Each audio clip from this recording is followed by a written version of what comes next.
ஒருத்தன் 10 பேரை எதிர்த்தா அவன் வீரன், அந்த 10 பேரும் அவனை எதிர்த்தா அவன் தலைவன் அப்படின்னு இது சொல்றது தான். இது ஏன் சொல்றேன் அப்படின்னா, இப்போ விஜய அரசியல் ரீதியாக அரசியல் கட்சிகள், அரசியல் தலைவர்கள், அரசியல் வல்லுநர்கள் எதிர்த்துக்கிட்டு இருந்தாங்க. அது மறைமுகமாகவும் நேரடியாகவும். இப்போ இந்த 10 பேர் எதிர்த்தா ஒருத்தன் தலைவன் சொன்னீங்களா, அந்த 10 பேரை யார் அப்படின்னா இந்த சினிமா இண்டஸ்ட்ரியில் ஒரு ஏன்னா சினிமா இண்டஸ்ட்ரியிலிருந்து நாம் எதிர்பார்க்காத ஒரு நபர், நாம் கூட இன்னும் ஒரு லைம் லைட்டில் இருக்கிறோம். ஆனால் நமக்கான ஒரு விஷயத்தை தக்க வச்சுக்கணும். இங்கே சினிமாவில் நமக்கான சம்பளத்தை காப்பாற்றிக்கணும், நமக்கான இமேஜை இங்கே எந்த விதத்துலையும் விட்டுறக்கூடாதுன்னு பார்த்து நடிக்கிற, பார்த்து பேசுகிற சினிமா நட்சத்திரங்கள் உள்ள இந்த தமிழ் சினிமாவில் 250 கோடி சம்பளம் வாங்கக்கூடிய ஒரு நடிகர் அதை ஒரு நொடியில் தூக்கி போட்டு நான் கட்சி ஆரம்பிக்கிறேன், நான் நடிக்கிற கடைசி படம் ஜனநாயகன் அப்படின்னு சொல்கிறதுக்கே ஒரு தில்லு வேணும். இதுக்கு சொல்கிறதுக்கான காரணம் என்னென்னா, இப்போ கோலிவுட்லேருந்து விஜய்க்கு ஒரு கடுமையான எதிர்ப்பு, அந்த எதிர்ப்பை நேரடியாகவே காட்ட ஆரம்பிச்சிட்டாங்க. அப்படியே ஒவ்வொன்றா தொடங்க ஆரம்பிச்சிட்டாங்க. ஏங்க அவங்க தானே கொண்டாடணும் அப்படின்னா கடுப்பு தான் காரணம். முதல்ல என்ன நினைச்சாங்க, ஏதோ விஜய் எக்ஸ் வலைதளத்தை கட்சி ஆரம்பிக்கிறாரு, இதெல்லாம் எங்கிருந்து போனி தட்ட போகுது, அவர் ஆடியோ லான்ச்சுக்கு வர்றதே பெரிய விஷயம், அவருடைய ஃபங்க்ஷனுக்கு வர்றதே பெரிய இது, அவர் மீறி வந்தாலும் 2 நிமிஷம் தான் பேசுவார், என் உடன் பிறப்புகளே ரத்தத்தின் ரத்தங்களேன் மாதிரி இவர் பாட்டு ஏதாவது ஒன்று சொல்லிட்டு போய்கிட்டே இருப்பார், அதெல்லாம் ஒன்றும் எடுபடாதுங்க அப்படின்னு சினிமாவில் உள்ள பலர் அசால்ட்டாக விட்டாங்க. ஆனால் கொஞ்சம் ரேஞ்சில் உள்ளவங்களாம் என்ன பண்ணிட்டாங்க, சுத்தமாக விஜயெல்லாம் செல்பெடுக்க மாட்டாருங்கன்னு சொல்லிட்டாங்க. இது என்ன சொல்கிறதுக்கான காரணம் என்னன்னா, இப்போ ஆரம்பிச்சிட்டாங்க. அது ஒரு அறிக்கை மூலமாக அஜித் சொன்னாப்புல, ரசிகர்களை எந்த சுயலாபத்திற்காகவும் நான் பயன்படுத்த மாட்டேன் அப்படின்னு. அது அஜித்தோடைய தனிப்பட்ட அப்பட்டமான கருத்தாக இருந்தாலும் இதில் அப்படியே விஜயை அட்டாக் செய்கிற மாதிரி தான் இருக்குது. கமலஹாசன் அகரம் விழாவில் அப்புறம் விஜயை அப்படியே ஒரு சொட்டு வச்சு பேச ஆரம்பிச்சிட்டார். ஏற்கனவே அவர் என் தம்பி வரட்டும், என் தம்பி தானே. உண்மையிலே கமலஹாசனுக்கு ஒரு பிடித்தமான நடிகர் விஜய்ன்னு சொன்னாலும் அவர் எப்போ மக்கள் நீதி மையத்தை அப்படியே தூக்கி அப்படி வச்சுட்டு டார்ச் லைட்டையும் டிவியை உடைச்சிட்டு இந்த பக்கம் ஒரு எம்பி சீட்டுக்காக வந்துட்டாரோ, வந்த பிறகு அவரும் விஜய் விமர்சனம் புரியாத ஒரு பாஷையில், புரியாத ஒரு மொழியில் விமர்சனம் பண்ண ஆரம்பிச்சிட்டார்.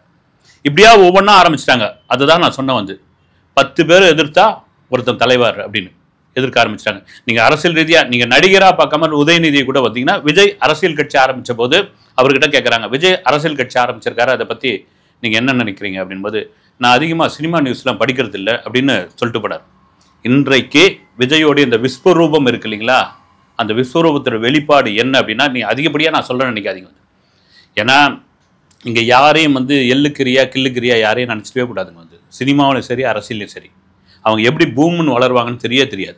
நம்ம அசால்ட்டாக யாரையும் முடிவு பண்ணிட முடியாது. ஏன்னா விஜய் ஜெயிப்பாரா, விஜய் இவ்வளோ ஓட்டு வாங்குவாரா, விஜய்க்கு மக்கள் வருவாங்களா, விஜய் இவ்வளோ பேசுவாரா, 2026 என்ன இது பண்ண போகிறார். இன்னொரு விஷயம் கூட இருக்குது பாருங்க, விஜய் சமீப காலமாக ரகசியமாக கதை கேட்டுக்கிட்டு இருக்காரு அப்படின்னு. இது ரகசியமாக கதை கேட்டுக்கிட்டு இருக்காரு, நல்ல கதையெல்லாம் சூஸ் பண்ணி வச்சிருக்காரு. அவர் லைன் அப்பில் சில டைரக்டர்லாம் ஒரு 3 டைரக்டரில் ரெடி பண்ணி வச்சிருக்காரு. 2026 முடிஞ்ச உடனே அவர் ஆரம்பிச்சிடுவாரு அப்படின்னு திட்டமிட்டு பரப்பக்கூடிய வதந்தி இது. இதற்கான காரணம் என்ன தெரியுங்களா உங்களுக்கு? விஜய் ஒரு அரசியல் தலைவர், ஒரு கட்சியின் தலைவர், அவர் நடிப்புக்கு முழுகு போட்டாரு, ஜனநாயகம் தான் கடைசி படம் சொல்லிட்டாரு. 2026க்கு அப்புறம் அவர் ஓகே. ஏன்னா 2026க்கு அப்புறம் ஒரு சிஎம் ஆகிறாரா, அல்லது ஒரு 100 எம்எல்ஏக்களை பெறுறாங்களா, அல்லது 5 எம்எல்ஏக்களை பெறுறாங்களா, இல்லது எதுவுமே எம்எல்ஏக்களே இல்லாமல் போகிறார்களா, அவர் அதுக்கப்புறம் 5 வருஷ வாழ்க்கையில் அரசியலும் இல்லாமல் சினிமாவும் இல்லாமல் இருக்க முடியாது. அது அவருடைய விருப்பம். ஆனால் இப்போ இந்த வதந்தியை பரப்புறதுக்கான காரணம் என்னன்னா, மக்கள் மத்தியில் போய் அந்த அந்த நீங்கள் தலைவர் விஜய்ன்ற ஒரு இமேஜ் இருக்குல்ல, அதை உடைக்கிற ஒரு திட்டமிட்ட செயல்.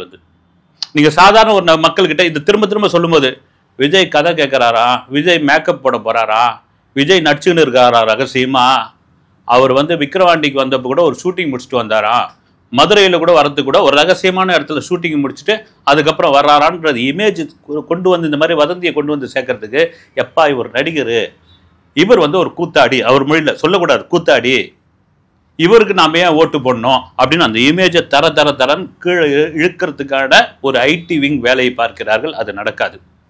அதே வேளையில் சில முக்கிய கட்சிகள் 3 பெரிய கட்சிகள் நேஷனல் இன்டர்நேஷனல் லெவலில் உள்ள ஏஜென்சிகளை அணுகி விஜய்க்கான செல்வாக்கு பற்றி ஒரு சர்வே எடுத்திருக்காங்க. அந்த சர்வே எப்படின்னா, மாதத்திற்கு ஒரு முறை பார்த்துங்க.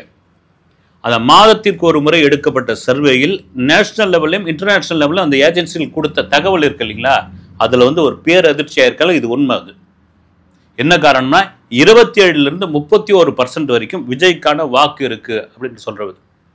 இதில் ஏறக்குறைய அவங்க கலங்கி போயிருக்காங்க, அதை வெளியே காட்டிக்கல. அதனால தான் பார்த்தா விஜய் யார் கூட கூட்டணி வைப்பார், நீங்கள் வாங்க நாங்கள் வாங்க, ஏறக்குறைய அவரை வந்து தனிச்சு விட பார்க்குறாங்க. திமுக கவர்மெண்ட் பண்ணதான் செய்வாங்க. திமுக இடத்தில் அதிமுக இருந்தாலும் அதான் பண்ணோம், அதிமுக இடத்தில் பிஜேபி இருந்தாலும் அதான் பண்ணோம். யார் ஆளுங்கட்சியாக இருக்கிறார்களோ அடுத்து அந்த ஆட்சி நாம தான் தக்க வச்சுக்கணுன்ற ஒரு இதுக்குள்ள அதிகார மையம் இல்லைங்களா, அதுக்கு என்ன வேணாலும் செய்வாங்க. ஏறக்குறைய பாருங்க, வந்து தேமுதிக பாமக மருத்துவர் ராமதாஸ் சீமான் அங்கே போய் உட்கார்றாரு, எல்லாரும் அந்த பக்கம் இழுத்தாச்சு. வந்து அப்படியே தனிச்சு விட்டோம்னா இந்த ஓட்டு சிதறி போயிடும், விஜய்க்கு பெரிய வாக்கு கிடைக்காது, விஜய் அதிமுக கூட சேரக்கூடாது. அதிமுக எடப்பாடி பழனிசாமி என்னன்றாரு, தவம் எடுக்கிறாரு. ஒரு பக்கம் பார்த்தீங்கன்னா விஜய் வந்துருங்க, விஜய் வாங்க விஜய், அவருக்கு என்னன்னா இருதலை கொள்ளி எறும்புன்னுவாங்க இல்லைங்களா, ஒரு பக்கம் பிஜேபி அதை விட முடியாது, இன்னொரு பக்கம் விஜய் வந்தால் நம்ம ஈஸியாக ஜெயிச்சிடலாம், அங்கேயும் இது பண்ண முடியாது. விஜய் ஒரு தெளிவாக இருக்கிறார், பிஜேபி இருக்கிற இடத்தில் நாங்கள் போக மாட்டோம், கொள்கை எதிரி அரசியல் எதிரி இதில் ரொம்ப ஸ்ட்ராங்காக இருக்கிறோன்னு எனக்கு தெரிஞ்சு ஜனவரி மாதத்திற்கு பிறகு அதிமுக பிஜேபியிடமிருந்து விலகி வர்றதுக்கான வாய்ப்பு நிறைய இருக்கு. ஒரு மேடையில் எடப்பாடியும் விஜயும் கைகோர்த்து நிற்கிறதுக்கான வாய்ப்பு இருக்கு. நடக்கும், அரசியல் என்ன வேணாலும் நடக்குங்க, எந்த மேஜிக் வேணாலும் நடக்கும், இதில் மாற்று கருத்து கிடையவே கிடையாது. அதெல்லாம் மீறி இந்த மாநாடு இது சக்சஸ்ஃபுல்லான மாநாடாக இருக்குமா, இது பிசுபிசுத்து போயிடும்.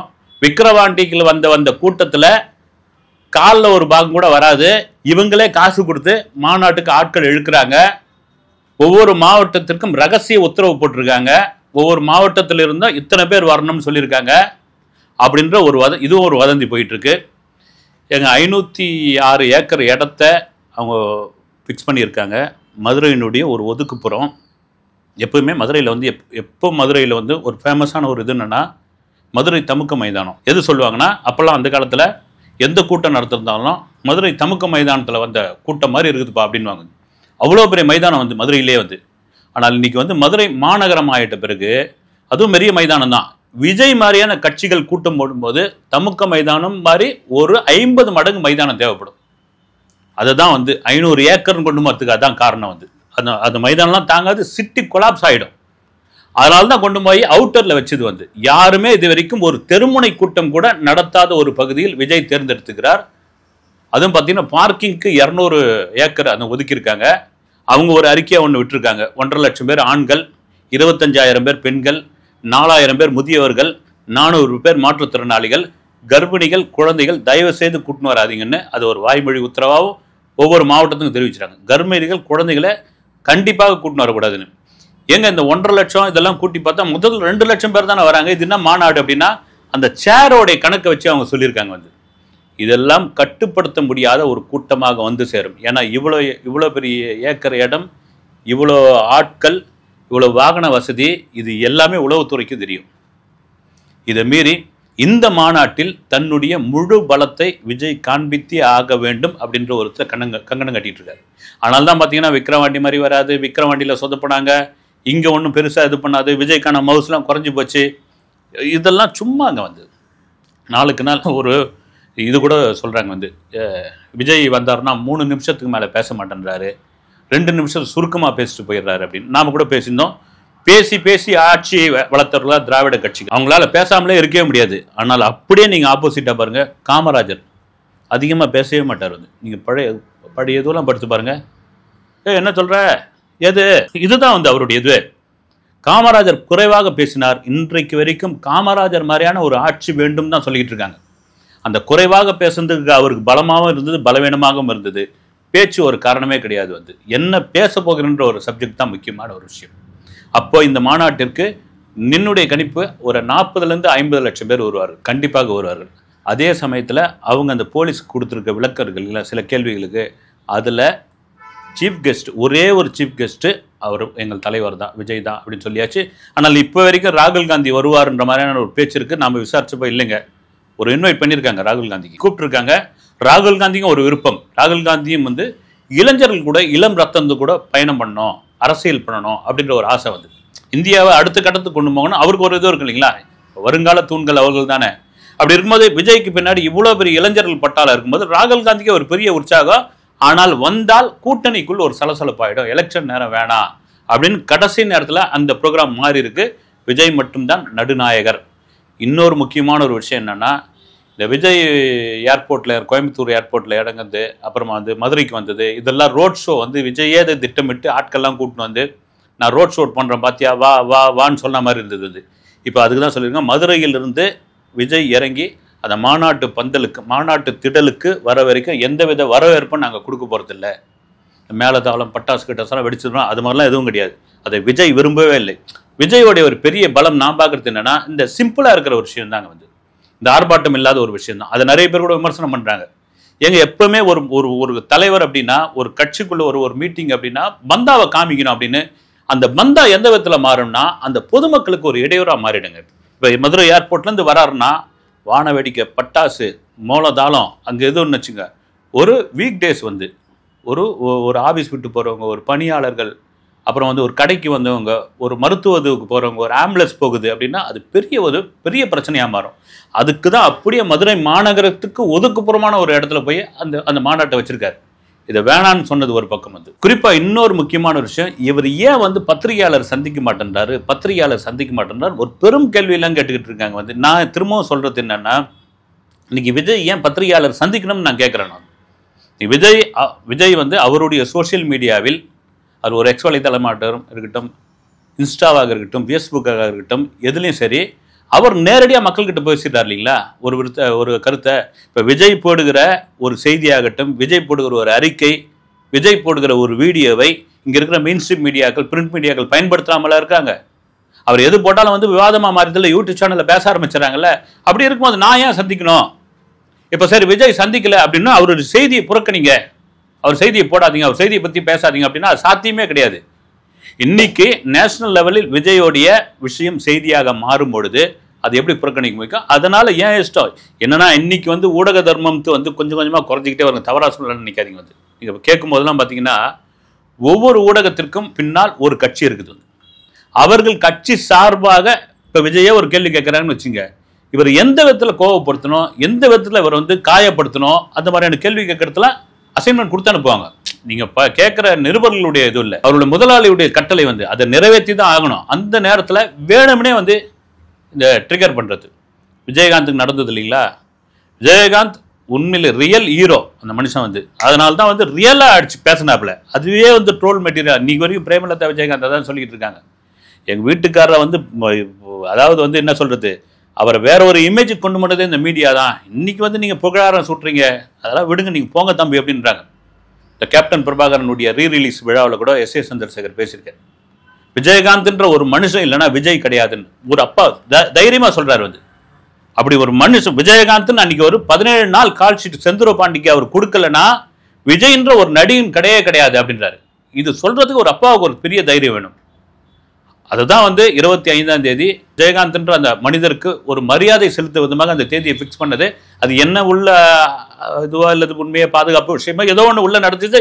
நான் 21 ரைட்டு, நீங்கள் ஆகஸ்ட் 21 டிசம்பர் 21 கூட நான் ரெடிங்க. அந்த மாதிரியான ஒரு ஜென் மனநிலைக்கு வந்துட்டாருங்க விஜய் வந்து. இது எந்த அரசியல்வாதியாலும் முடியவே முடியாது. நீங்கள் வந்துட்டாரு. இதெல்லாம் மீறி இந்த மதுரை மாநாடு டிவிகேவுக்கு ஒரு முக்கியமான மாநாடாக இருக்கும். சில அரசியல் அறிவிப்புகள், சில தேர்தல் முக்கிய முடிவுகள், சில தேர்தல் அறிக்கைகள், அது முக்கியமான மொத்தத்தையும் அவர் வெளியிட போறதுல சில முக்கியமான விஷயங்களை அங்கே சொல்ல போகிறார். ஏன்னா மொத்தத்தையும் சொல்லிட்டா மற்ற கட்சியும் காப்பாடிச்சிடுவாங்க. அந்த தேர்தல் அறிக்கை வந்து அதுக்கப்புறம் வரும், ஒரு ஜனவரி பிப்ரவரியில் வரும். இங்கே சில முக்கியமான விஷயங்களை பேச போகிறார். இங்கே நீண்ட நேரம் பேச போகிறாரா, குறைவாக பேச போகிறாரா, அதையெல்லாம் தாண்டி விஜயோடைய ஸ்பீச்சு தெரிக்கிற மாதிரியான ஒரு தெரிக்கிற மாதிரியான ஒரு ஸ்பீச்சாக இருக்கும். 2026 எலெக்ஷனுக்கு இவருடைய இந்த பேச்சு முக்கியமான பேச்சாக இருக்கும். அதிலும் குறிப்பாக மக்களை எப்பொழுது சந்திக்கப் போகிறார் அப்படின்ற ஒரு கேள்வி இருக்கும் பொழுது, செப்டம்பர் 17 பெரியார் பிறந்த தினத்தன்று அவருடைய அந்த பயணத்தை தொடங்கப் போவதாக ஒரு தகவல் இருக்கிறது. கட்சிக்கான சின்னம் கிடைத்த பிறகு முழு நேர பிரச்சாரம் ஒன்றை தொடங்கப் போகிறார். அந்த சின்னம் கிடைப்பதற்கு டிசம்பர் இறுதி அல்லது ஜனவரி முதல் வாரத்தில் கிடைக்கும். அடுத்த வீடியோவில் சந்திக்கிறேன். நன்றி.